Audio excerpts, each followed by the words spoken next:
Click on the notification bell for more updates.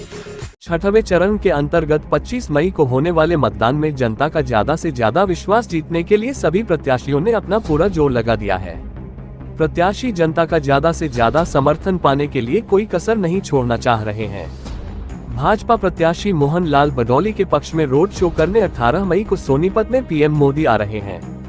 उनके आने की सूचना मिलने के बाद अभी से सोनीपत का सियासी पारा चढ़ने लगा है। भाजपा प्रत्याशी मोहन लाल बडौली ने सोमवार को अपने जनसंपर्क की शुरुआत गन्नौर विधानसभा क्षेत्र के शेखपुर स्थित शिव मंदिर में दर्शन पूजन के साथ किया, जिसके बाद शेखपुर गांव में आयोजित सभा को संबोधित करते हुए कहा कि 2014 के पहले दुनिया में भारत की चर्चा भ्रष्टाचार के मामले में होती थी, लेकिन 2014 में नरेंद्र मोदी के प्रधानमंत्री बनने के बाद आज भारत की चर्चा दुनिया भर में विकास के नाम पर होती है। विकसित राष्ट्र का संकल्प लेकर आगे बढ़ने वाले प्रधानमंत्री वाले नरेंद्र मोदी ने गरीबों के कल्याण की योजनाओं को गरीबों के घर तक पहुंचाने का काम किया है। इसलिए आज मैं भाजपा प्रत्याशी के तौर पर कमल का निशान लेकर आप लोगों के बीच आपका आशीर्वाद लेने आया हूँ। ये चुनाव सिर्फ जीत हार का नहीं, राष्ट्र के सम्मान और विकास का चुनाव है। वहीं दूसरी तरफ अपने अपने प्रत्याशियों को ज्यादा से ज्यादा जनमत दिलाने के लिए राष्ट्रीय स्तर के नेताओं ने भी सोनीपत में अपनी पूरी ताकत झोंकनी शुरू कर दी है। इस क्रम में 18 मई को प्रधानमंत्री नरेंद्र मोदी सोनीपत से लोकसभा प्रत्याशी मोहन लाल बडौली के समर्थन में रोड शो और सभा करेंगे। पीएम मोदी के आने की सूचना के बाद से ही सोनीपत का सियासी पारा और भी ज्यादा चढ़ने लगा है। प्रधानमंत्री नरेंद्र मोदी के आगमन को लेकर भाजपा प्रत्याशी मोहन लाल बडौली अपने जनसंपर्क अभियान के साथ ही लोगों को पीएम मोदी की जनसभा और रोड शो में शामिल होने का न्योता भी दे रहे हैं। किसानों के लिए भी बहुत सारी ऐसी योजनाएं चलाई, उन सब का लाभ सीधा किसान को देने का काम किया है। तो मैं आप सबसे निवेदन करूंगा कि जो देश के प्रधानमंत्री नरेंद्र मोदी जी ने सबका साथ, सबका विकास, सबका प्रयास और सबके विश्वास के साथ जो काम किया है, गरीब आदमी को न्याय देने का काम किया। पहले ऐसे प्रधानमंत्री जिन्होंने लाल किले से भी कहा, संसद में भी कहा कि मेरी सरकार के खजाने पर अगर पहला हक किसी का है तो गरीब का है, कमजोर का है।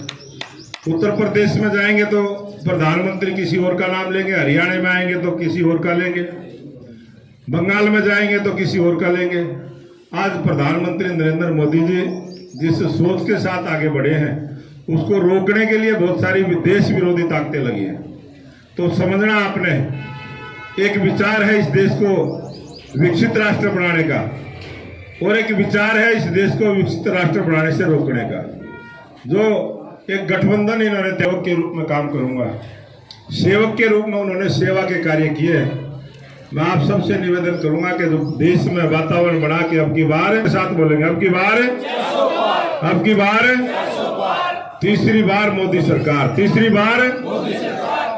बार ये तीसरी बार मोदी सरकार। बडौली बढ़ के वोट की अपील करें।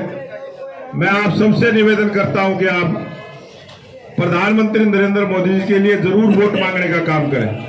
देश में कोई भी वोटर ऐसा ना बचे जो ये कहे कि मेरे से भारतीय जनता पार्टी की वोट किसी ने नहीं मांगी।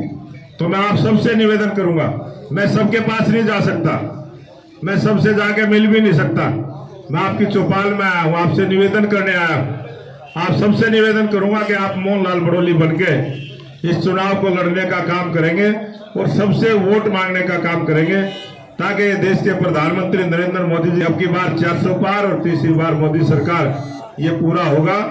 और प्रधानमंत्री नरेंद्र मोदी जी भेजिए और राम भगवान श्री राम का मंदिर जो है अयोध्या में। On the notification bell for more updates.